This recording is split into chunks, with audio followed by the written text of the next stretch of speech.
নমস্কার বন্ধুরা, স্বপ্ন অফিস চ্যানেলে তোমাদের স্বাগতম।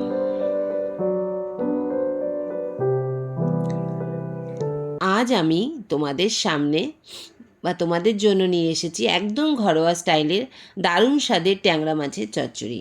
এই রেসিপিটা খুব সহজ কিন্তু খেতে অসাধারণ, গরম ভাতের সঙ্গে একেবারেই জমে যাবে। তাই পুরো ভিডিওটা দেখার অনুরোধ রইল। দেখো, মাছটাকে ভালো করে ধুয়ে নুন হলুদ মাখিয়ে মাছটাকে আমি এবার ভেজে নেব। ট্যাংরা মাছ আমাদের বাঙালিদের খুব প্রিয়, আর এই চচ্চড়ি স্টাইলে রান্না করতে তার স্বাদ আরও বেড়ে যায়। এই মাছকে চচ্চড়ি স্টাইলে রান্না করলে স্বাদ আরও বেড়ে যায়। কম মশলায় অল্প সময় এমন একটি পদ তৈরি করা যায় যা বাড়ির সবাই আঙুল চেটে খায়।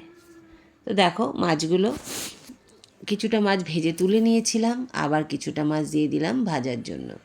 এবার পুরো মাছটাকে আমি ভেজে নেব। আমার এখানে বেশি মাছ ছিল না, মানে 550 মতো মাছ ছিল। এই মাছের জন্য আমি চচ্চড়ি করার জন্য নিয়ে নিলাম একটা বড় সাইজের আলু, বেশ মোটাও না বেশ সরুও না, মাঝারি সাইজের লম্বা লম্বা করে কেটে নিয়েছিলাম একটা বড় সাইজের পেঁয়াজ আর টমেটো। এবার সেই মাছ ভাজার কড়াইতেই আবার একটু তেল দিয়ে দেবো। তেলটা গরম হলে এর মধ্যে দিয়ে দেবো 5 ফোড়ন। তারপরে দিয়ে দেব তার মধ্যে প্রথমে দেব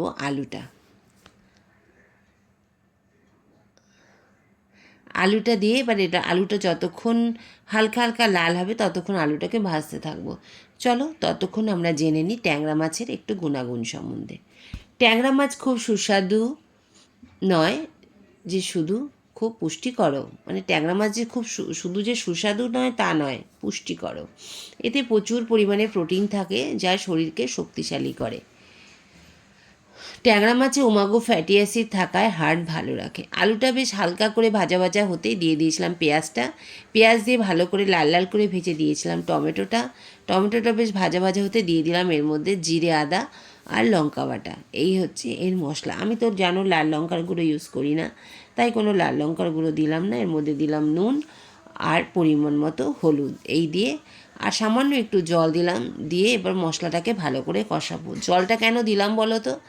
যেহেতু আমার জিরে আদা বাটাটাতে জলটা খুব কম ছিল, তাই জন্য একটু সামান্য জল দিলাম।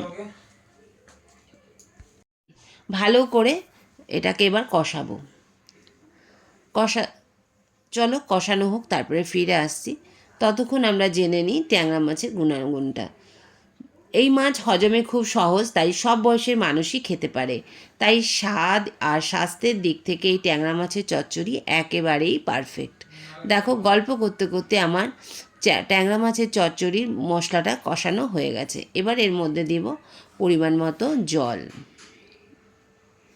খুব বেশি আমি জল দেব না, যেহেতু মাখো মাখো রাখবো, তাই অল্প একটু জল দিলাম যে আলুটা সেদ্ধ হওয়ার জন্য। তারপরে দিয়ে দেবো মাছটা, দিয়ে কিছুক্ষণ ঢেকে রাখবো।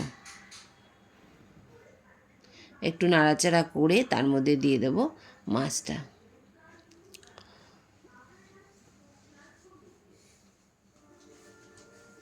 দিয়ে এবার ঢেকে দেব। বেশি না, মিনিট 7 বাদে আমি ফিরে আসছি। গ্যাসটা আমি একটু সিম করে দিয়েছিলাম, বাড়িয়ে দেইনি, কারণ তাহলে জলটা শুকিয়ে যাবে। এটা ঝোলঝোল হবে না, বেশ মাখো মাখো শুকনো শুকনোই হবে। তারপর ঢেকে দেব, দিয়ে কিছুক্ষণ বাদে আমি আসছি তোমাদের সামনে। দেখো, মাছের ঝোলটা ফুটে গেছে। এবার একটু দেখবো আলুটা সেদ্ধ হয়েছে কি না। নাড়াঘাটা করে দেখলাম আলুটা বেশ সেদ্ধ হয়ে গেছে। এরকমই ঝোল রাখবো, কারণ আলুটা একটু ঝোল টেনে নেবে। এর থেকে বেশি শুকনো করলে একদমই শুকনো শুকনো হয়ে যাবে। আর এর মধ্যে যদি ধনেপাতা দেওয়া যায় না, দারুণ জমে যাবে। কিন্তু আমার কাছে না ধনেপাতা ছিল না। বা তোমরা বেগুনও লম্বা লম্বা করে এর মধ্যে দিতে পারো। বেগুন আলু দিয়ে ট্যাংরা মাছের এই চচ্চড়িটা না দারুণ খেতে লাগে, খুব ভালো লাগে। শীতকালে ট্যাংরা মাছের এই চচ্চড়ি হলে মানে আর কিছুই লাগে না। আর ছোট মাছ, এর পুষ্টিগুণও তো শুনলেই প্রচুর বেশি।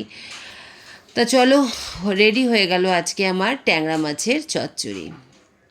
তা আমার আজকের ভিডিওটা তোমাদের কেমন লেগেছে অবশ্যই কমেন্ট করে জানিও। ভালো লাগলে একটা লাইক করো, কমেন্ট করো, শেয়ার করো। আর যারা নতুন তারা চ্যানেলটাকে সাবস্ক্রাইব করো, আর অবশ্যই বেল আইকনটা প্রেস করো, তাহলে নতুন নতুন ভিডিও নোটিফিকেশান তোমাদের সামনে পৌঁছে যাবে। দেখো আমার ট্যাংরা মাছ তৈরি হয়ে গেছে।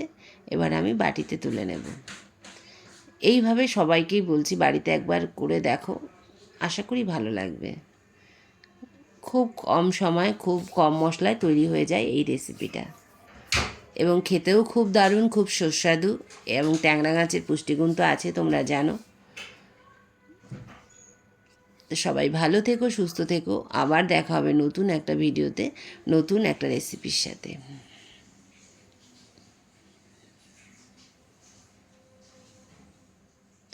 আবারও বলি, সবাই ভালো থেকো, সুস্থ থেকো।